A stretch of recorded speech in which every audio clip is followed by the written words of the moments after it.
നമ്മുടെ ഭരണകർത്താക്കൾ ഭരണഘടനയെ തൊട്ട് സത്യപ്രതിജ്ഞ ചെയ്തിട്ടാണല്ലോ അധികാരം നൽകുന്നത്. ഏതെങ്കിലും ഒരു വിഭാഗത്തോട് പ്രത്യേകം നീതികേടോ പ്രീതിയോ ഇല്ലാതെ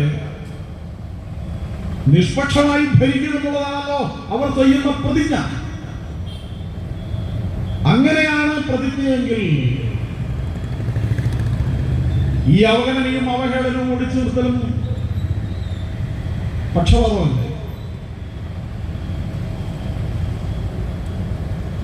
ഇത്തരം സമീപനങ്ങൾ നമ്മുടെ സമൂഹത്തിൽ നടക്കുന്നു എന്നാരെങ്കിലും പറയുന്നതാണ് വർഗീയത എന്നാണ് ഇവിടെ പ്രചരിപ്പിക്കപ്പെടുന്നത്. ഹിന്ദുക്കൾ പിന്നെ എന്തും സഹിച്ചുകൊള്ളുന്നു. ഇവിടെ കേരളത്തിലെ ഏറ്റവും പ്രധാനപ്പെട്ട, ദക്ഷിണേന്ത്യയിലെ ഏറ്റവും പ്രധാനപ്പെട്ട ഗുരുവായൂർ ക്ഷേത്രമുള്ള സ്ഥലമാണ്.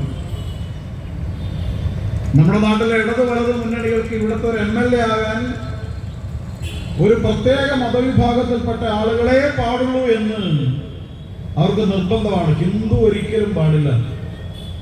ഗുരുവായൂരിന്റെ MLA ആയിട്ട് ഒരു ഹിന്ദു വരാൻ പാടില്ല. ഹിന്ദു അല്ലാത്ത ഒരാൾ മാത്രമേ വരാൻ പാടുള്ളൂ. അത് അങ്ങനെയുള്ള കാര്യം ഉറപ്പുവരുത്താൻ ഇവിടുത്തെ മതേതരക്കാരൊക്കെ വളരെ നന്നായി ശ്രദ്ധിക്കുന്നു. എന്താ അതിന്റെ അർത്ഥം? എന്നിട്ട് അതിന് മതേതരത്വം എന്നാണ് പറയുന്നത്. എന്താ മതേതരത്വം എന്ന് പറഞ്ഞാൽ ഇവിടെ എന്താ അർത്ഥം? ഗുരുവായൂർ ക്ഷേത്രത്തിലെ ദേവസ്വം ബോർഡിന്റെ പ്രസിദ്ധീകരണമായ ഭക്തിപ്രിയ മാസികയുടെ എഡിറ്റോറിയൽ ബോർഡിൽ പ്രധാന സ്ഥാനത്തിരിക്കുന്ന ആളുടെ കേരളത്തിലെ മുഖ്യ പരിപാടി രാമനെ എതിർക്കലും കൃഷ്ണനെ എതിർക്കലും ഗീതയെ എതിർക്കലും രാമായണത്തെ എതിർക്കലും അതിനെയൊക്കെ പരിഹസിക്കലും അവഹേളിക്കലും ആക്ഷേപിക്കലും നാട് മുഴുവനും നടന്നിട്ട് ഹിന്ദു വിരുദ്ധമായ കാര്യങ്ങൾ പ്രസംഗിക്കലുമാണ്.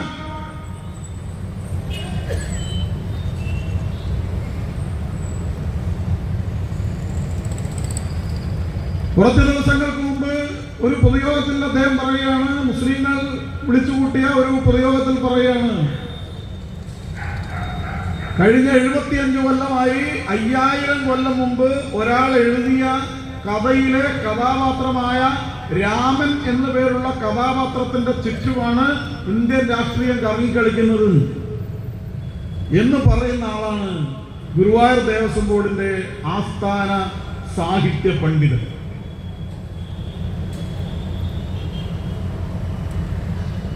നമ്മൾ കൊണ്ടായി ഭണ്ഡാരത്തിലിടുന്ന പൈസ വെച്ചിട്ടാണ് ഈ പണ്ഡിതന്മാർക്കെല്ലാം വേണ്ട കാര്യങ്ങളൊക്കെ നിവർത്തിച്ചു കൊടുക്കുന്നത്. പക്ഷെ അവർ മതേതരക്കാരാണ് എന്നാണ് അവർ അവകാശപ്പെടുന്നത്. അപ്പൊ അതുകൊണ്ട് ഹിന്ദുവിന്റെ ഉത്തരവാദപ്പെട്ട സ്ഥാനങ്ങളിൽ അള്ളിപ്പിടിച്ച് കയറി ഹിന്ദുവിനെതിരായി, ഹിന്ദു മൂല്യങ്ങൾക്കെതിരായി, മാനബിന്ദുക്കൾക്കെതിരായി, ആചാരങ്ങൾക്കെതിരായി, വിശ്വാസ പ്രമാണങ്ങൾക്കെതിരായി, മൂല്യബോധങ്ങൾക്കെതിരായി നിരന്തരമായി എഴുതുകയും പറയുകയും ചെയ്യുന്ന ആളുകൾ സാംസ്കാരിക നായകന്മാരെന്നും എഴുത്തുകാരെന്നും കൊട്ടിഘോഷിക്കപ്പെടുകയും വാഴ്ത്തിപ്പാടപ്പെടുകയും ആദരിക്കപ്പെടുകയും ചെയ്യുന്ന ഒരു കാലമാണ്.